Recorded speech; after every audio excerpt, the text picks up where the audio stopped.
بروفايل بتاع ماجد فرج. دي صورته وهي وهو وبنته.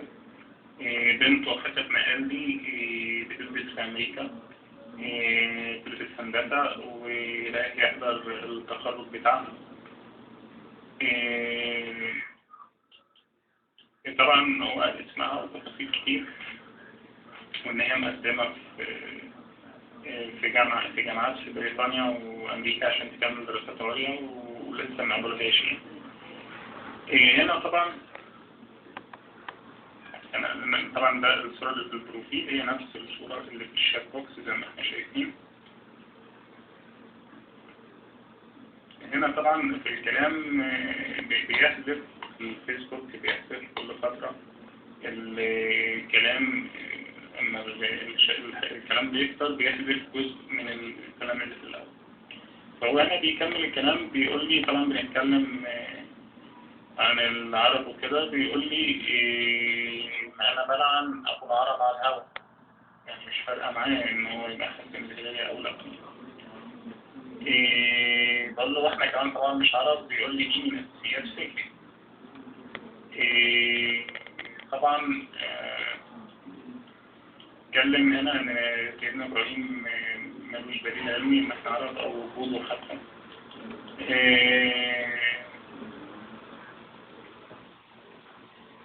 بنتكلم طبعا على جريدة المصريين. هو بيقول ان هو مقدم بلاغ في النيابة ضد عماد سعد الله وهو جريدة المصريين. بقول له دي جريدة ايه؟ بيقول لي الكترونية بس هي لسان حال السلفيين.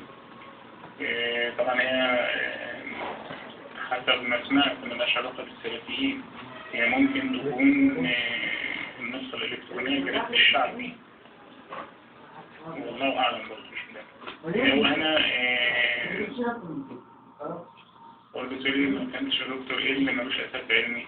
بيقول موضوع نسل إبراهيم بيقول له مش مستعين في وجوده أصلا، يعني مؤرخين كتير بيقولوا كده. بيقول لي صح، التاريخ الثابت علميا والقصص الديني متعارضين جدا طبعا من وجهة نظري.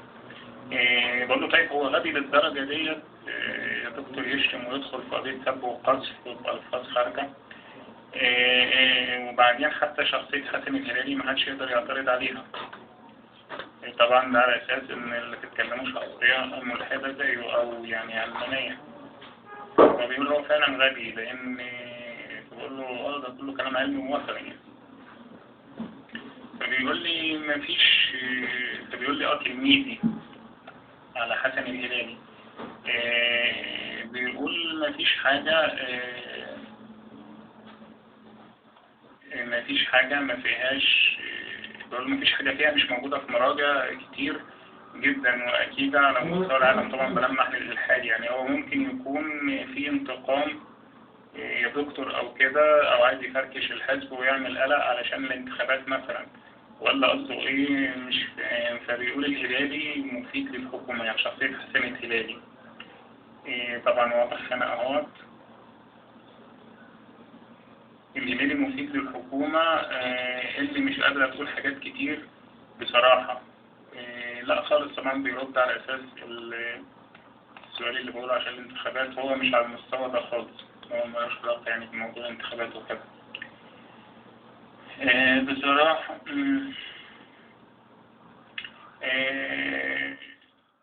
بقول له بصراحة لأن كل ده كلام علمي. هم خايفين من الدراويش مش أكتر. خايفين ومش بيقول لي بقى هم خايفين ومش قادرين يهاجموا الكلام على الحكومة يعني. بقول له مش قادرين يفهموا. بيقول عارفين عمايل السعودية في مصر ومش قادرين يتكلموا، مصالحهم مهددة. طبعا هنا برضو بيقول يكمل، بيقول مش متابع. هنا نقطة مهمة. بقول له لا أنا بتكلم، أنا قصدي غير السعودية.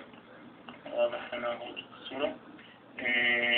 والبعير، وطبعا بعير ده اللفظ بتاعه على كل العرب، والشيوخ والحجاب والحاجات دي كلها بدون تفرقة طبعا، لأن شوية بيتكلم عن الإخوان، شوية عن السلفيين، شوية عن حماس.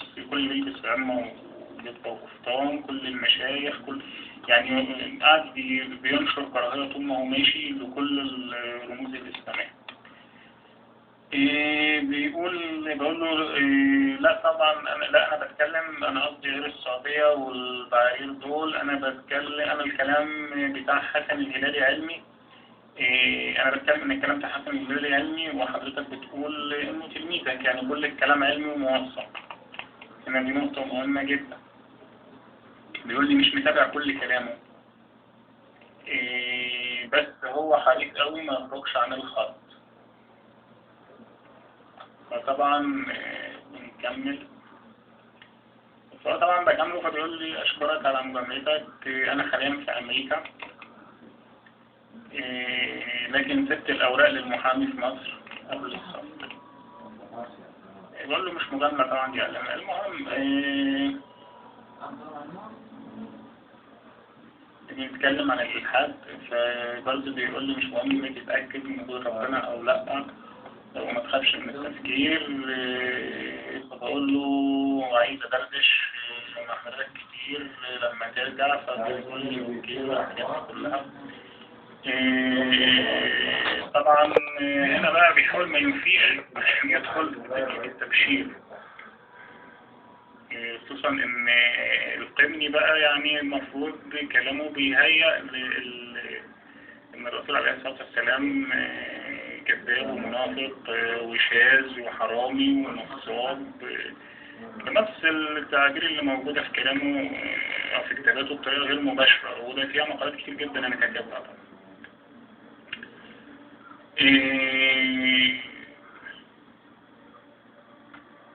فهنا طبعا بيقول خلاص اقعد مع الدكتور سيد يفهمك. وحرب الرسول بصراحة بقول له انا ما قريت، فبيقول لي حرب دولة الرسول كتاب مهم جدا. بيقول لي ليه هو الراجل، بقول له طبعا ما اقولش ان انا اقعد معاه، يقول لي لا هو الراجل متواضع جدا. بيقول ممكن اضيفهم يعني هو وإيزيز بنته، ويعني هو برضه بيتكلم عن انه ممكن يدبر لقاء والحاجات دي لما يرجع. هنا بيقول بقى ان يعني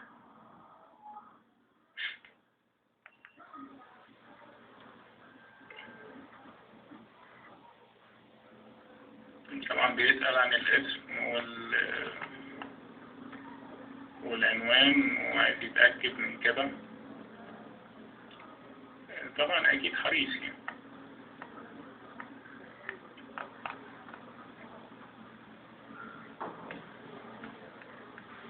فبرضه بيقول لي ان هو بكالوريوس إدارة أعمال.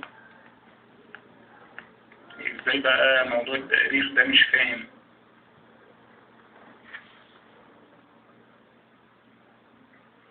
برضه بكلمه على الحلقات اللي عملها في الأون تي في عن الأميرة في الريال، أو بقول له الملكة فريدة، فيقول لي لا الأميرة في الريال أنا طبعا شايفها بالصدفة على البروفيل بتاع علياء. ده بنتك أمريكية دي واحدة تخرج بنتي وإنها في كلية هندسة سنوات حاليا، بتدرس في جامعة أريزونا، اسمها ولا بلاش الاسم طبعا ما ينفعش.